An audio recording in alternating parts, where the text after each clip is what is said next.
우리 하나님의 말씀 베드로전서 1장 1절에서 2절 말씀입니다. 베드로전서 1장 1절에서 2절 말씀입니다. 제가 가진 신약성경 376페이지에 있습니다.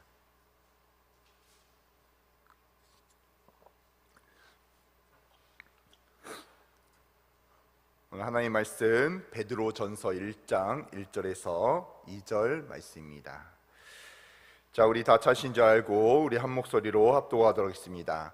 예수 그리스도의 사도 베드로는 본 갈라디아, 갑바도기아, 아시아야, 비두니아에 흩어진 나그네 곧 하나님 아버지의 미리 하심을 따라 성령이 거룩하게 하심으로 순종함과 예수 그리스도의 핏부림을 얻기 위하여 택하심을 받은 자에게 편지하노니 은혜와 평강이 너에게 더욱 많을지어다. 아멘. 저는 흩어진 나그네라는 제목을 가지고 하나님의 말씀을 듣도록 하겠습니다. 흩어진 나그네라는 말은요, 이 세상을 살아가는 우리 성도들의 모습을 표현한 단어인 것 같습니다. 우리 성도들은 주님을 믿는 그 순간부터요, 나는 지금 외국에 살고 있다라는 생각을 할 수밖에 없어요. 이 말씀을 이해하기 위해서 먼저 성경적이고 신학적인 배경을 살펴볼 필요가 있습니다. 이스라엘 백성은요, 그들의 조상 아브라함 때부터 흩어져서 외국에 살아가는 이런 민족이었어요.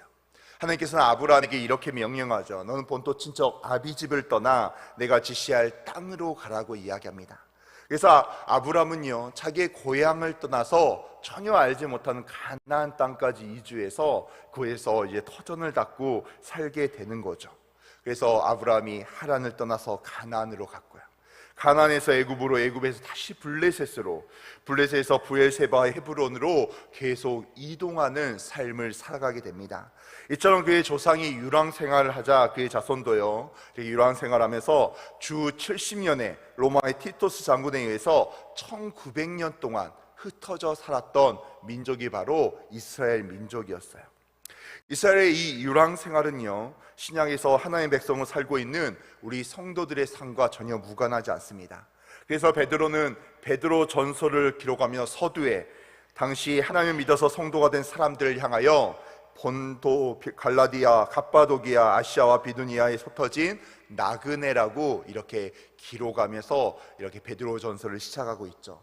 그렇다면 베드로가 이 지상에 남아있는 성도를 향해서 흩어진 나그네라고 표현한 배후에는 과연 어떤 뜻이 있을까요? 첫 번째는 흩어진 나그네란 본향을 떠난 자들이라고 이야기하고 있습니다.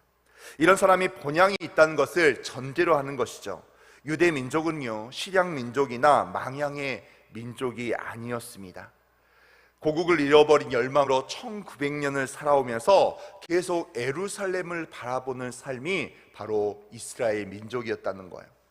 우리 그리스도인이 이 땅에 사는 동안 흩어진 나그네라는 것은 우리의 영원한 본향이 있다는 것을 내포하고 있죠. 우리의 본향이 바로 저 천국 하늘나라라는 거예요. 예수님이 이 지상에 계실 때 이렇게 언급하십니다. 내 나라는 이 세상에 속하지 아니하였다고 이야기하죠. 사도 바울도 이렇게 이야기합니다. 우리의 시민권은 하늘에 있다고 이야기를 하고 있어요. D.L. 무디도요, 나는 천국에 가고 싶어서 향수병에 걸린 사람이라고 이렇게 고백하고 있습니다. 이같이 우리 성도들은요, 하나님의 나라, 우리의 본향을 사모하는 것이 어쩔 수 없는 본능이라는 거예요. 그래서 성경에서도 예수님께서 탕자의 비유를 이야기하면서 아무리 둘째 아들이 멀리 나가 있다 할지라도 결국은 고국 아버지의 품으로 돌아왔다는 이야기로 끝을 맺고 있죠. 현대인들의 가장 불행 중에 큰 불행이 무엇인지 아십니까? 그것은 바로 본향을 상실했음에도 불구하고 현세적인 것, 일시적인 것에 정신을 빼앗긴 나머지 저 천국의 것을 바라보지 않는다는 것이에요. 그래서 물질론자, 철학자 하이데거까지도요, 현대인은 고향을 상실했다고 이야기합니다. 그렇기 때문에 우리는 우리의 삶이 나그네의 삶이라는 것을 절대 잊어버려서는 안 된다는 거예요. 우리가 이 땅을 살고 있어서 우리가 여러 가지 이 땅에서 이루고자 하는 것들, 물질이나 여러 가지 많은 것들에 집중하며 살 때가 많이 있습니다. 그러나 우리 하나님께서는 우리에게 이야기합니다. 저 천국의 삶을 바라보며 살아가야 된다는 것. 종말론적인 이렇게 신학을 가지고 이런 믿음의 은혜를 가지고 우리가 살아가는 모습이 있어야 된다는 거예요. 우리가 저 천국을 바라보며 하나님의 말씀을 사모하며 살아갈 때 우리의 신앙이 더 거룩해질 것이고 오직 하나님 중심으로 살아갈 줄로 믿습니다. 그러나 현대 인간이 어떻게 이렇게 상실감 속에서 좌절하고 타락과 악함의 정도가 너무나 더 짐승의 악함보다 더 어렵게 되었습니까? 그 원인이 바로 저 천국의 본향을 사모하지 않기 때문입니다. 이 세상의 것이 다라고 생각하기 때문에 나도 모르게 죄를 저지르게 되고, 나도 모르게 하나님을 저버리게 되고, 나도 모르게 하나님의 사명과 예배의 자리를 거부하게 될 때가 너무나 많이 있다는 것입니다. 그런 사람들은요, 내일이 없어요. 그냥 오늘 하루를 살아가는 것입니다. 그러나 저 천국을 바라보게 되면, 저 천국의 하나님의 말씀을 바라보며 하나님과 함께 살아가는 삶을 바라보게 되면요, 우리가 더 하나님의 축복의 사람, 은혜의 사람이 될 줄로 믿습니다. 그렇기 때문에 우리 사랑하는 성도들은 정말 이 땅의 것에 더 집착하는 것보다는 오직 하나님의 말씀, 하나님과 함께 살아갈 수 있는 저 천국을 바라보며 오직 하나님의 은혜대로 살아가는 세대의 성도들이 되시기를 주님의 이름으로 축원합니다. 두 번째는요, 흩어진 나그네는 분명한 사명이 있음을 우리가 분명히 기억해야 된다는 거예요. 이스라엘 민족이 세계에 흩어진 나그네 민족이 된 것은요, 하나님의 깊은 섭리가 있었습니다.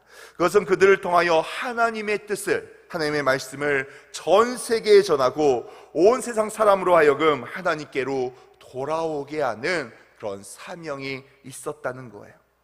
그러나 그들은 이 막중한 사명이 있음을 망각한 채요, 자기 일에 바빴어요. 자기의 삶에 더 집중했다는 것입니다. 그러다 보니 많은 사람들의 미움과 배척의 대상이 되었다는 거예요. 만약에 그들이 일찍이 하나님께서 허락하신 주의 복음을 전한 사명, 오직 하나님의 은혜대로 사는 그 사명을 성실하게 수행했다면요, 항상 축복 가운데 살아가는 사람들이 되었을 거예요. 사도행전에 보면요, 예수님께서 승천하시면서 우리에게 마지막 명령을 이렇게 말씀하시죠. 너희가 성령의 권능을 받고 예루살렘과 온 유대와 사마리아 땅끝까지 가서 나의 증인이 되어라, 이렇게 말씀하십니다.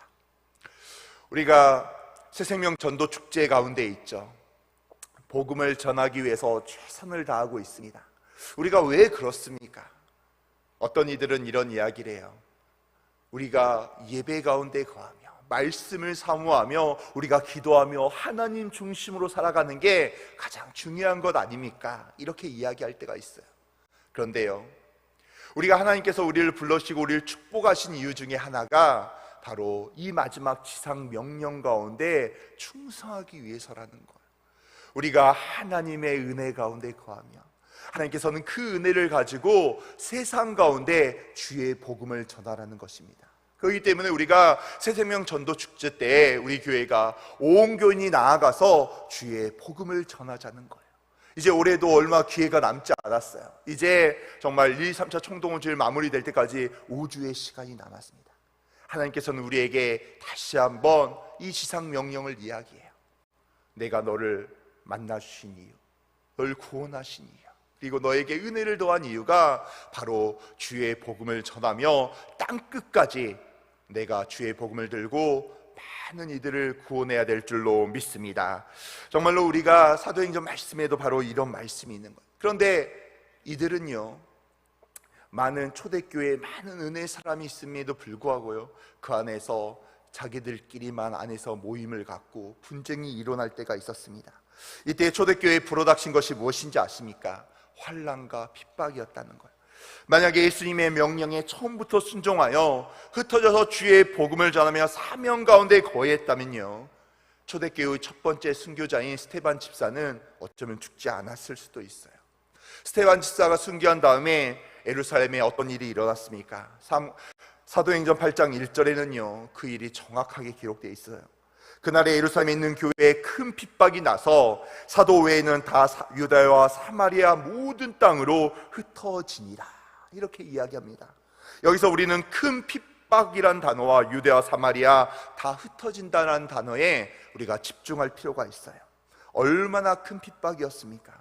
예루살렘에 수많은 성도들이 있는데 이제 사도들 외에는 어느 누구도 있을 수가 없었어요. 왜냐하면 순교할 수 있기 때문에.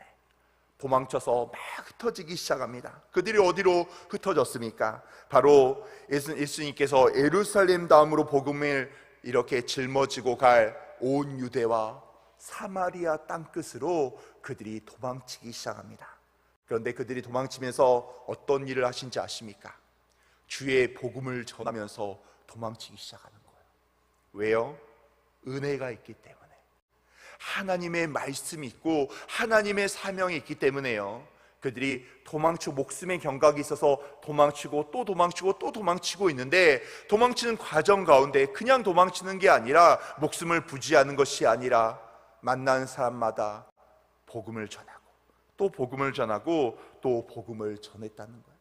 이것을 보면요, 성도들을 초대교회 성도들을 흩으신 분이 바로 제도가 아니라 예수 그리스도임을 우리가 분명히 알 수가 있습니다. 여기서 더 발전하여서요, 사도행전 11장 19절에서 21절을 보면 이런 말씀이 있어요. 때에 스데반의 일로 일어난 환난으로 인하여 흩어진 자들이 베니게와 구브로와 안디옥까지 이르러 도를 유대인에게만 전하였는데, 그 중에 구브로와 구레네 몇 사람이 안디옥에 이르러 헬라인에게도 말하여 주 여호와를 전파하니 주의 손이 그들과 함께 하심에 수다한 사람이 믿고 주께 돌아오니라. 아멘. 여러분, 그 당시에는 유대인들에게만 복음을 전했다는 거예요. 유대인이 선민이라고 생각해서. 그러하여 이제 초대교회 환란으로 인해서 이 믿음의 사람들이 이방인들에게도 복음을 전하기 시작합니다. 헬라인은 이방인의 대표격이었어요. 수다한 헬라인들이요, 이 복음의 소리를 듣고 예수님께 돌아왔다는 거예요. 예수님의 말씀하신 땅끝까지 이르러 주의 복음을 전하라고 하신 그 말씀에 순종하여 복음을 전하였더니, 그 복음의 능력이 이방인들까지, 놀라운 땅끝에 있는 모든 사람들까지 그들이 하나님을 믿고 구원받은 줄로 믿습니다. 사랑하는 성도 여러분, 우리가 분명히 알아야 될 것은요, 하나님이 우리에게 건강을 더하여 주시고 물질을 더하시고 우리에게 축복을 더하시고 우리에게 삶을 살아가게 하신 이유가 바로 우리를 위해서만이 아니라는 거예요. 우리가 온전한 삶, 행복한 삶을 살기 위해서도 그렇지만, 이 모든 것들이 주의 복음을 전하기 위한 것들임을 우리가 믿으시기를 바랍니다. 우리가 가지고 있는 것들, 우리의 건강들, 우리의 삶의 모든 것을 사용하여 하나님께서는 우리로 하여금 주의 복음을 전하기를 원하신다는 거예요. 혹시 이 자리에 있는 우리 성도님 중에 혹시 나에게 주의 복음을 전하는 달란트가 없어서, 내가 전도하기에는 너무나 시간이 부족해서, 내가 복음을 전하기에는 너무나 창피하기도 하고 어려운 마음이 있다는 우리 성도들이 있다면요, 여러분, 오늘 우리 하나님께서 우리를 불러주신 이유, 우리를 구원하신 이유, 하나님의 자녀로 삼아주신 이유가요, 바로 복음을 전하는 데 있다는 거예요. 혹시 올해 복음을 전하셨습니까? 올해 어느 누군가에게 하나님을 믿으라고, 우리 교회에 나와보면 너무나 은혜가 있다고, 우리가 한번 나와 함께 우리 교회 가서 예배를 드려보자고 주의 복음을 전하고 전도를 하신 적이 있습니까? 우리 하나님께서는요, 우리를 향하여 계속 이야기하고 있어요. 너희들이 지금은 천국 본향을 떠나서 흩어진 나그네의 삶을 살아가고 있단다. 그런데 그 나그네의 삶 가운데 너희들이 해야 될 일이 오직 예배 가운데 거하며, 그 예배 가운데 은혜를 받고 그 은혜를 들고 세상 끝까지, 땅 끝까지 나아가 주의 복음을 전해보지 않을래. 우리 하나님께서 우리에게 이렇게 말씀하고 있습니다. 사랑하는 성도 여러분, 우리는 이 시간 흩어진 나그네임을 기억하시길 바랍니다. 그리고 우리가 그 흩어진 곳에서 주의 복음을 전하는 거예요. 이 땅 가운데서, 그리고 나의 가정에서, 내가 일하는 곳에서, 내가 걸어가는 모든 곳곳마다 내가 하나님의 은혜 가운데 주의 복음을 전할 때요, 하나님께서는 우리를 사용하시고 우리를 축복할 줄로 믿습니다. 여러분, 12월에요, 정말 총동원 1, 2, 3차 총동원 주일이 있고 우리가 복음을 전할 수 있는 절호의 기회가 있다는 거예요. 하나님께서는 우리에게 기회를 주시고 우리의 입술이 열려서 주의 복음이 전해지길 원합니다. 주의 복음이 내 입술 가운데 열려서 전해지기 시작할 때 하나님의 놀라운 계획이 일어날 줄로 믿습니다. 그 복음을 통하여 우리 삶 가운데 축복이 임하고 은혜가 임할 줄로 믿습니다. 우리가 사명을 감당하며 오직 하나님의 축복 가운데 저 천국을 바라보며 살아가는 세대의 성도들이 되시기를 주님의 이름으로 축원합니다. 아멘. 이 시간 기도하겠습니다. 하나님 아버지, 너무나 감사합니다. 아버지, 이 시간 아버지 하나님의 말씀을 들었습니다. 하나님 아버지, 이 말씀대로 살게 하여 주시옵소서. 아버지, 우리가 흩어진 나그네의 삶을 살고 있지만 아버지 첫 천국을 바라보며 첫 천국을 사모하며 하나님 말씀으로 은혜대로 살아가는 저희들 될 수 있도록 주여 역사하여 주시옵소서. 하나님 아버지 저 천국을 바라보며 특별히 아버지 저희들 주의 복음을 사모하게 하여 주시옵고 아버지 정말 복음을 전하는 사명 가운데 아버지 저를 사용하여서 하나님을 알지 못한 영혼들에게 아버지 하나님을 알고 있지만 교회를 떠나간 영혼들에게 주의 복음을 전하게 하여 주시옵소서. 그로 인하여 하나님 아버지 주일날 아버지 복된 세대교회 더 가득 채워지는 놀라운 은혜가 임할 수 있도록 주여 역사하여 주시옵소서. 하나님 오늘 이렇게 빈손 오지 않고 감사헌금 1000번째 헌금 자녀 비전 헌금 가지고 나온 많은 성도들이 있습니다. 하나님 빼곡하게 아버지 기도 제목들이 기록되어 있습니다. 하나님 아버지 모든 기도 제목 아버지 이렇게 읽을 수가 없사오나 하나님이 아시오니 주여 응답하여 주시옵소서. 하나님 모든 문제가 해결되게 하여 주시옵소서. 하나님의 놀라운 역사가 아버지 이 가정마다 이루어질 수 있도록 주여 역사하여 주시옵소서. 하나님 오늘 하루 아버지 하나님께 나아갑니다. 하나님 오늘 하루 하나님의 말씀 따라 주의 복음을 전하게 하여 주시옵고 내일 복된 주일 하나님 저희들이 어느 누구보다 하나님의 성전에 제일 빨리 와서 은혜 받고 축복받는 우리 세대의 성도들 될 수 있도록 주여 역사하여 주시옵소서. 이 모든 말씀 우리 주 예수 그리스도 이름으로 기도드립니다. 아멘.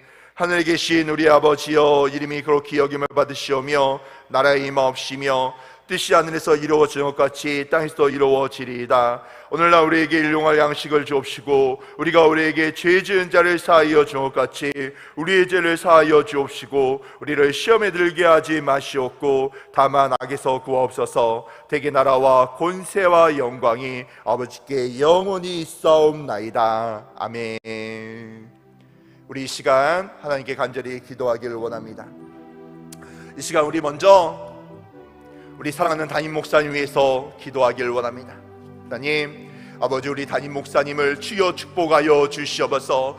아버지 우리 사랑하는 담임 목사님 이번 한 주 동안 미국의 일정 가운데 돌아오셨습니다. 하나님 시차 적응 빨리 되게 하여 주시옵고 오늘 저녁에 주무실 때도 숙면을 취하게 하여 주시옵소서. 그래서 내일 아버지 정말 주일날 일부부터 아버지 정말 오후에까지 주의 말씀을 선포하실 때 강건한 육체로 선포하게 하여 주시옵고 피곤치 않게 하여 주시옵고 하나님의 생명의 말씀 온전히 선포될 수 있도록 우리 목사님 붙들어 주시옵소서. 성령님 임재하시고 주여 축복하여 주시옵소서. 아버지 수능을 보는 우리 귀한 세대의 자녀들이 있습니다. 아버지 11월 14일 아버지 그 수능날까지 아버지 정말 우리 세대의 자녀들이 건강의 축복 안전의 축복이 임하게 하여 주시옵소서. 아버지 하나님 주여 안기력 이해력 더하여 주시고 마지막으로 아버지 정리를 할 때 아버지 하나님께서 축복하시고 수능 보는 날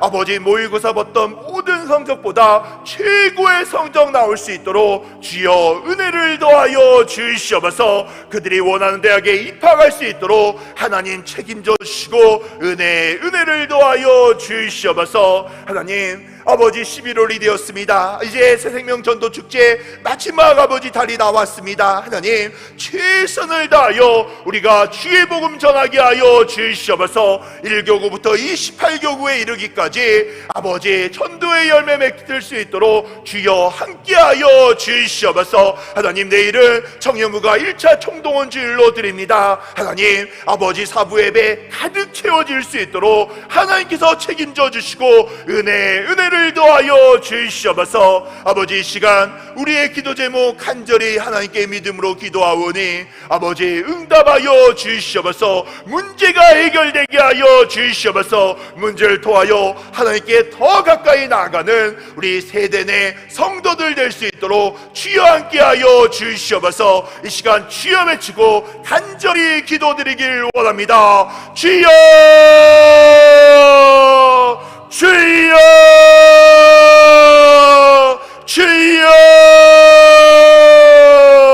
하나님 아버지 너무나 감사합니다. 하나님 아버지 새벽 아버지 하나님께 나오게 하시니 너무나 감사합니다. 하나님 아버지 간절히 주께 기도하오니 우리 사랑하는 담임 목사님 주여 축복하여 주시옵소서.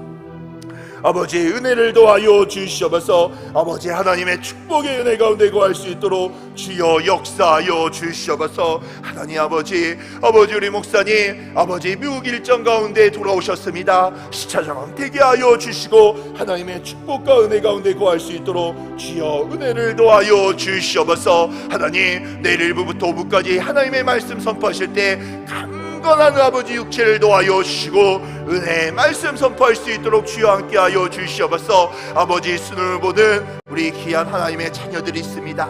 하나님 우리 자녀들에게 건강과 은혜를 도와시고 아버지 수능 보는 날 최고의 성적 거두게 하여 주시옵소서. 아버지 모든 자녀들이 30점 이상씩 아버지 점수가 상향되게 하여 주시옵고 하나님 아버지 그들이 원하는 대학에 입학하여 하나님께 영광 돌리게 하여 주시옵소서. 하나님 간절히 기도합니다. 아버지 새생명 전도 축제 이제 막바지에 이르고 있습니다. 아버지 1교부터 28교구에 이르기까지 하나님 은혜를 더하여 주시옵소서.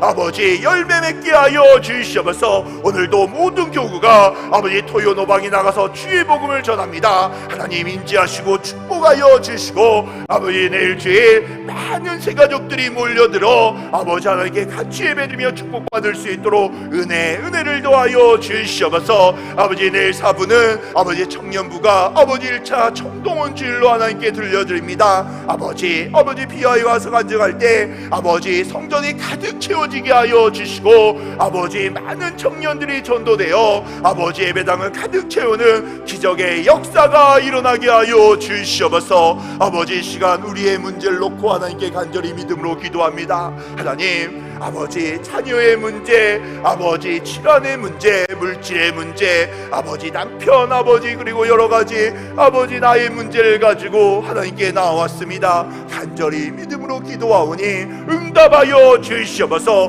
문제가 해결되게 하여 주시옵소서. 하나님 역사심을 바라보게 하여 주시고 아버지 모든 세대 내 가정마다 축복의 은혜 해결의 축복 역사가 일어날 수 있도록 주여 함께하여 주시옵소서. 하나님 책임져 주시고 은혜를 더하여 주시옵소서.